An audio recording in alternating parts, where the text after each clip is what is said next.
श्री त्रिलोक चंद छाबड़ा। यह मेरे भारत की छोटी सी एक झांकी है। अभी तो जमीन में नींव भरी है, शीश महल तो बाकी है।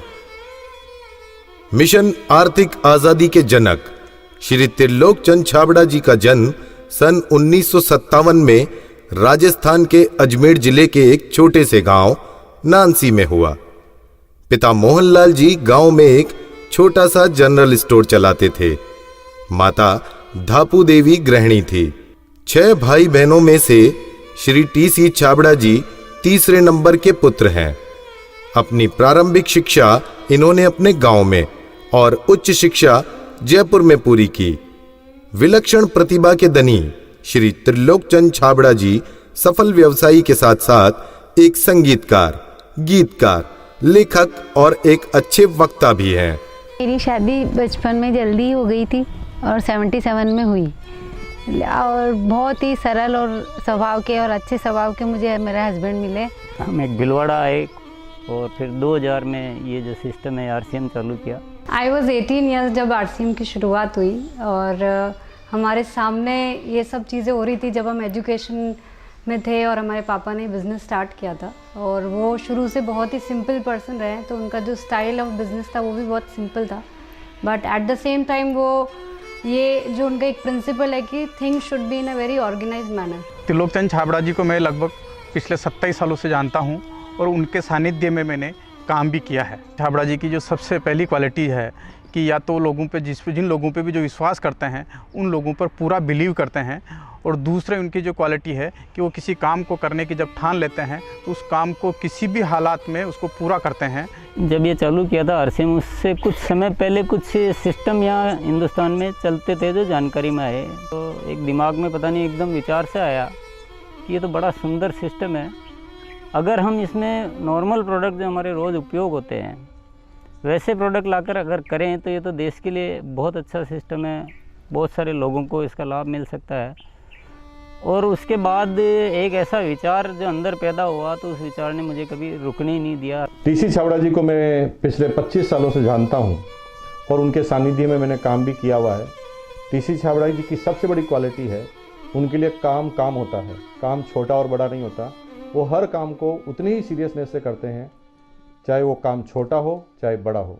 मुझे याद है जब आरसीएम की सबसे पहली मीटिंग हुई थी, एकदम फर्स्ट मीटिंग, मैं उस मीटिंग में प्रेजेंट थी और वो एक पेड़ के नीचे बाहर मीटिंग हुई थी जहाँ पे मुश्किल से शायद 20 लोग बैठे होंगे। क्या मालूम, इनसे पहली बार मिलते ही मुझे लगा कि कुछ विशेष व्यक्ति है ये, जो बोल दिया एक बार फिर वो याद है, वो एक कंप्यूटराइज काम हो गया। मेरी एक नेचर है कि मुझे अगर कोई चीज़ अच्छे से समझ में आ गई, मैं कन्विंस हूँ कि हाँ ये ज़िंदगी में सही है या ये काम सही है, तो मैं फिर किसी के रोके रुकता नहीं हूँ। तो आरसीएम की भी यही कहानी है। शुरू में सबने मना किया, परिवार वालों ने भी मना किया, दोस्तों ने भी मना किया, बहुत सारी चीज़ें भी हुई, लेकिन मैं कन्विंस था, मुझे समझ में आ गया था कि ये सिस्टम है, इसको देश को इसकी ज़रूरत है, आम आदमी की ज़रूरत है। वो हमेशा एक ही चीज़ बोलते हैं लाइफ में कि चाहे दुनिया कहीं पे भी कुछ भी कर रही हो, चाहे पूरी दुनिया भी अगर वो चीज़ कर रही है और अगर वो गलत है तो हमको उसका साथ नहीं देना चाहिए, हमको हमेशा सही चीज़ ही करनी चाहिए। जो उन्होंने अपने जबान से कहा उसको उन्होंने पूरा किया।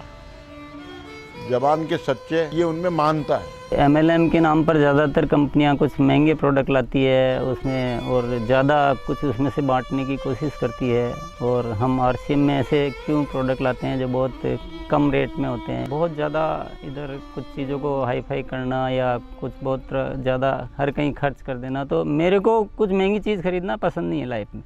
तो मेरे को जो पसंद नहीं है मैं बेच कैसे सकता हूँ। हमारे हिंदुस्तान का मिशन मंगल इसका एक बहुत बढ़िया उदाहरण है कि उन्होंने उस पर्टिकुलर बजट में उनको बनाने की सोचा तो उन्होंने वो चीज़ बना कर दी। ये कोई भी वादा करते हैं वो पूरा करते हैं, और इन्होंने जो सोच लिया कि मुझे ये काम करना है वो करके रहते हैं, और इन्होंने जो भी सोचा ईमानदारी से कर रहे हैं पूरा। बहुत सारी चुनौतियाँ आई इस काम को करते हुए। बहुत सारे लोगों ने साथ निभाने का वादा किया, साथ चले, काम को आगे बढ़ाया, फिर उनके मन में पता नहीं क्या लालच आया तो उन्होंने पूरा बाहर जाकर एक नई कंपनी शुरुआत की और पूरा आरसीएम पर अटैक करना चाहिए और आरसीएम के सारे लोगों को, सारे सिस्टम को तोड़ने की एक बार नहीं कई बार बार ऐसे प्रयास हुए कि जब ऐसी घटना हुई है तब आरसीएम में बड़े निर्णय हुए हैं। जो सामान्य गति से चल रहा था उसमें एक मजबूती आई, एक बड़े निर्णय लेने की ताकत आई कि अब तो इसको करके ही रहना है। वो बहुत कम बोलते हैं और बोलते हैं वो एकदम सत्य और सीमित मात्रा में। डायरेक्ट सेलिंग सिस्टम में एक बहुत बड़ी बात सीखने को मिली कि लोगों को कभी भी आप ओवर कमिटमेंट मत करो। 2011 में जो हमारे साथ में ये गवर्नमेंट का हुआ उसमें बहुत अलग हमारे पर इफ़ेक्ट हुआ उस चीज़ का कि ये भी होता है क्या लाइफ में ऐसा।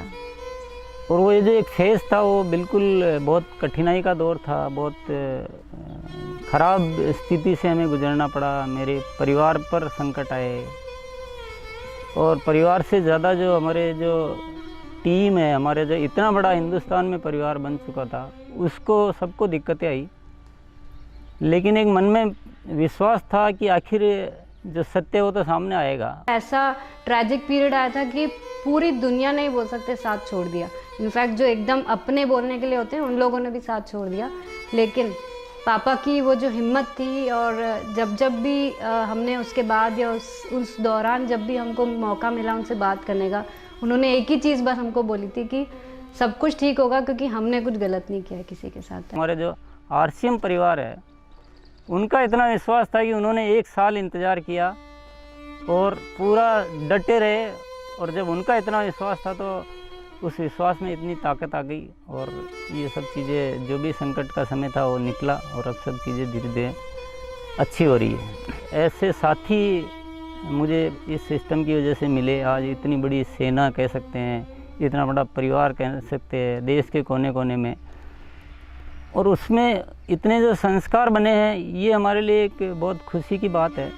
इतना बड़ा व्यापार उद्योग धंधा होने के बावजूद, इतनी बड़ा साम्राज्य होने के बाद भी उनमें तनिक भर भी अहंकार या पैसा होने का घमंड दिखलाई नहीं देता है।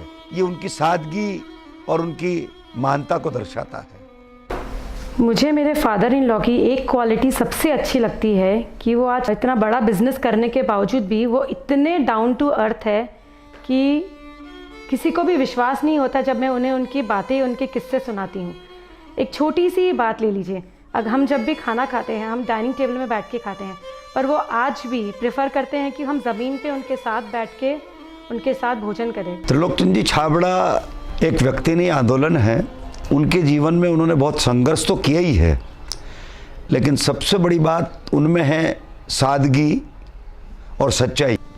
आरसीएम की शुरुआत से ही मैं काम कर रहा हूं और जब आरसीएम बिजनेस की शुरुआत हुई थी तो टीसी छाबड़ा जी की एक सोच थी कि दुनिया में जो कंपनियां आती हैं मल्टी लेवल मार्केटिंग में, वो बड़ी बड़ी और महंगे महंगे प्रोडक्ट लेकर आती है। और टीसी छाबड़ा जी की सोच थी कि मैं एक ऐसी कंपनी की स्थापना करूं जो इस तरह के प्रोडक्ट बनाए जो इंडियन रेट में हो, इंडियन कल्चर में हो, इंडियन मेंटालिटी को सूट करते हो और आम आदमी उस बिजनेस को कर सके, आम आदमी अपने जीवन को बदल सके। 2016 में इसकी गाइडलाइन जारी की गई भारत सरकार द्वारा। उसके बाद से इसमें काफ़ी स्पष्टता आ चुकी है। उसके बाद हमने पूरे सिस्टम सेट किए, हमने पूरे टेक्नीशियंस सेट किए, हमने लेबोरेटरी सेट की और इतना बड़ा सेटअप हो चुका है कि आज हमारे आरसीएम की प्रोडक्ट रेंज में करीब 400 प्रोडक्ट शामिल हो चुके हैं और आगे ये श्रृंखला चालू है। आरसीएम क्यों अपनी ओन मैन्युफैक्चरिंग इकाइयाँ स्थापित करता है या अपना सेटअप क्यों लगाता है, इसके पीछे जो मुख्य कारण है कि आरसीएम ने अपने प्रोडक्ट डेवलपमेंट में 4 कमिटमेंट कर रखे हैं कि ये चारों चीज़ें हमेशा रहेगी। पहली चीज़ है प्रोडक्ट उपयोगी होंगे, दूसरा स्वास्थ्य के लिए अच्छे होंगे, क्वालिटी नंबर 1 होगी और रेट बहुत रीजनेबल होगी।